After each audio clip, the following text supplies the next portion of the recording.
बात करने वाले हैं एक बार फिर से बलूचिस्तान की, पाकिस्तान में चल रहे बलोच आंदोलन की। जानने की कोशिश करेंगे कि आखिर क्यों सैकड़ों बलोच अपना घर बार छोड़कर इस्लामाबाद में डटे हुए हैं। सुनवाएंगे उन लोगों का दर्द जिनके अपने या तो सालों से लापता हैं या फिर मार डाले गए हैं। फूट फूट कर रोती इस बच्ची के दर्द का अंदाजा लगाना मुश्किल है। हम अपने भाइयों को मांगते आए हैं, हमारे भाइयां हमें दो, हम यहाँ से चले जाएंगे। आप लोग की जमीनें, आप लोगों की कुर्सियाँ, आप लोगों की चीजें नहीं मांग रहे हैं, ना ही आप लोगों की नौकरी मांग रहे हैं, सिर्फ अपने भाइयां मांग रहे हैं। ये लड़की कह रही है कि उसे पाकिस्तान से जो सालों से लापता हैं, जिन्हें पाकिस्तान के खुफिया एजेंसियों ने, फौज ने दहशतगर्दी के आरोप में उठा लिया और सालों बाद भी उनका कुछ पता नहीं चला। मैं माइन बलोच, मैं कलात शहर गरीबाबाद से आई हूँ। मेरे वालिद मीर सिराज जट्टक जो कि 3 मार्च 2017 को 200 बच्चों के सामने जिबरी तौर पर 3 गाड़ियों में मेरे बाबा को लेके गए। हमारे साथ क्यों इतना जुल्म होता जा रहा है? हमने क्या गुनाह किया है? अगर मेरे वालिद ने कुछ जुर्म किया है तो उसको पेश करो। हम सिसक के जी रहे हैं, अपनी जिंदगी से बेजार हो गए, खुदकुशी करने के लिए हम लोग बैठे हुए हैं। हमें ऐसी सजा नहीं दो। हम अपील करते हैं तमाम इदारों से कि हमें इंसाफ दो, हमें इंसाफ दो। हम यहाँ पे बैठे हैं इंसाफ के लिए, हमें इंसाफ आप दोगे तभी हम लोग यहाँ से चले जाएंगे। या किसी दुश्मन मुल्क के हों, एक बच्ची जो देख नहीं सकती हजारों मील चलकर इस्लामाबाद आई है ताकि वो अपने गायब हुए पिता को तलाश कर सके। इस बच्ची के पिता का नाम गुलाम फारूक है, जिन्हें 2015 में पाकिस्तान के हैदराबाद से अगवा किया गया था। ये बच्ची अपने बाप के बगैर कैसे गुजारा करती होगी और ये यहाँ पर इस्लामाबाद अपना बाप मांगने आई है। ये कहाँ पे गए हैं, कहाँ से लापता हुए बेटे? हैदराबाद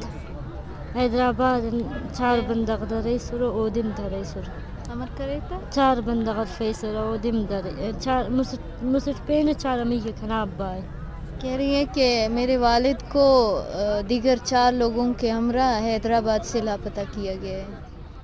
उसके बाद कुछ पता चला, कोई राब्ता कहीं पे हुआ, कोई आए आपकी तरफ, किसी ने मदद के लिए आपको पेशकश की थी? आप इनके हमसाया इनका ख्याल रखते हैं। 2015 से अब तक 8 साल बीत चुके हैं। बच्ची की माँ अपने शौहर के घर आने का इंतजार करते करते चल बसी। दादा दादी ने भी अपने बेटे के लौटने की राह देखते देखते उन्होंने दम तोड़ दिया। अब इस बच्ची को अपने पिता का इंतजार है। अब 11 साल की इस बच्ची महनूर की सिसकियां सुनिए। ये अपने मामा जहां जैब को खोजने इस्लामाबाद आई है। उसके हाथ में जो तस्वीर है वो जहां जैब की है। वो साल 2016 से लापता है। कुछ भी नहीं मांगते उनसे, हम सिर्फ अपने बंदे मांगते उनसे। आपकी कितनी उम्र है? 11 साल। 11 साल। आपको पता है सीपेट क्या है? हाँ पता है मुझे।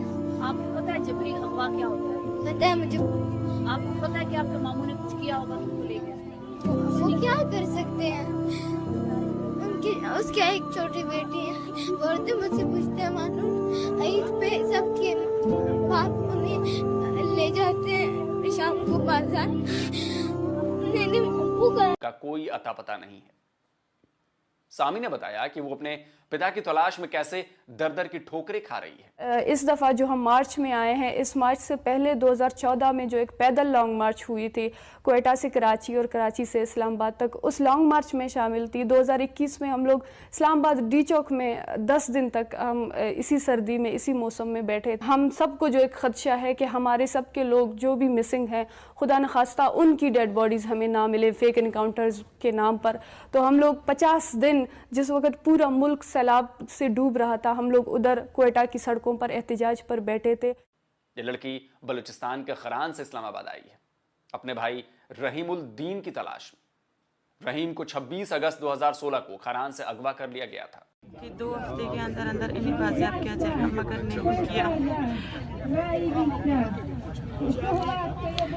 फिर हम अदालत में गए थे, वहाँ पर भी उन्होंने 6 हफ्ते का बताया था। 6 हफ्ते तो दूर की बात 8 साल हो गए मेरे भाई को बाजियाब नहीं किया।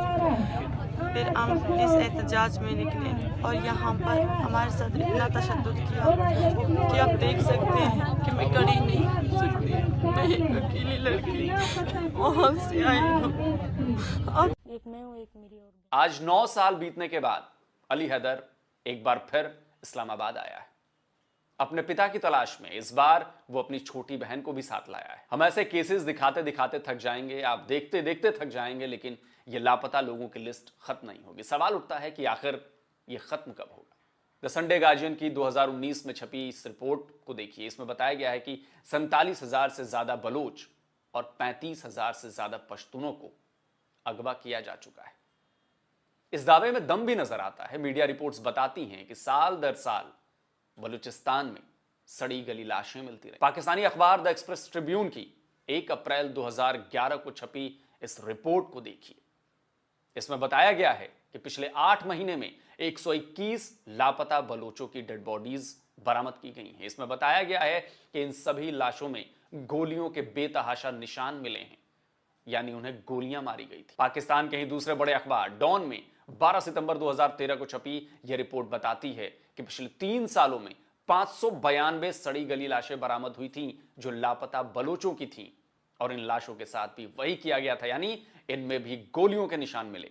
इसका मतलब यह है कि इन सब की हत्या की गई थी। डॉन में ही 2014 में छपी इस रिपोर्ट में पाकिस्तान के प्रोविंशियल मिनिस्टर का हवाला देते हुए कहा गया था कि खुजदार में 2 अलग अलग मास ग्रेव्स मिली हैं। मास ग्रेव्स का मतलब है कि सामूहिक कब्रें, वैसी कब्रें जिन्हें एक साथ कई लाशों को दफनाने के लिए बनाया जाता है।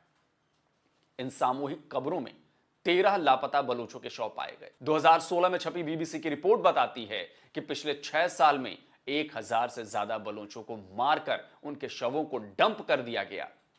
Federal ministry of human rights के मुताबिक कम से कम 936 बलूचों की लाशें मिली थी, वो भी साल 2011 तक।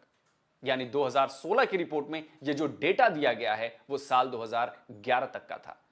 अब आप इससे अंदाजा लगा सकते हैं कि पिछले 12 साल में असली डेटा तो कहीं और ज्यादा होगा।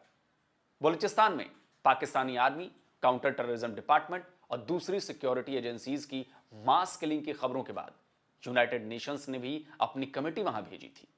यह साल 2012 की बात है। तब इस ग्रुप ने कहा था कि इस तरह लोगों को लापता किए जाने को किसी तरह जस्टिफाई नहीं किया जा सकता। ह्यूमन राइट्स वॉच की साल 2011 की रिपोर्ट बताती है कि बलोचों के साथ पाकिस्तानी फौज क्या कर रही है। इस रिपोर्ट का जो टाइटल है वही पूरी कहानी बयां कर देता है। वी कैन टॉर्चर, किल और keep you for the years, यानी हम तुम्हें टॉर्चर कर सकते हैं, मार सकते हैं और सालों साल तक गायब करके रख सकते हैं। और यह लिखा किसके लिए गया है तो आप देख सकते हैं, पाकिस्तानी सिक्योरिटी फोर्सेस के लिए। मानवाधिकारियों के लिए काम करने वाली एक और इंटरनेशनल एजेंसी एमनेस्टी इंटरनेशनल ने भी बलूचिस्तान में हो रहे नरसंहार को लेकर अपनी रिपोर्ट पब्लिश की है।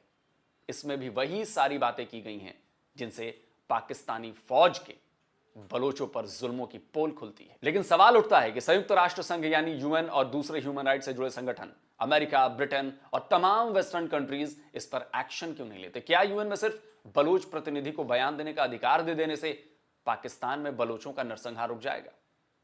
फिलिस्तीन और कश्मीर पर रात दिन बात करने वाले संगठन और दिग्गज हस्तियां बलोच जेनोसाइड पर चुप्पी क्यों साध लेती हैं? आज इस्लामाबाद में डटे हुए इन बलोचों को तमाम इंटरनेशनल ऑर्गेनाइजेशंस से, यूनाइटेड नेशंस से, यूएनएचआरसी से और खासतौर पर उन देशों से जो मुस्लिमों के हक की बात करते हैं, तो ये प्रोपेगेंडा जो है वो ज्यादा दिन चलेगा नहीं। और इस बार बलोच जो हैं वो इस्लामाबाद में डट गए हैं और पूरी दुनिया देख रही है, पूरी दुनिया इसकी कवरेज कर रही है और पाकिस्तान एक बार फिर एक्सपोज हो गया है। दोस्तों, अपनी राय इस वीडियो के कमेंट बॉक्स में जाकर जरूर दीजिए। इस वीडियो को ज्यादा से ज्यादा लाइक कीजिए, इस वीडियो को ज्यादा से ज्यादा शेयर कीजिए। शेयर करना इसलिए जरूरी है क्योंकि दुनिया तक बलोचों की आवाज पहुंचानी है।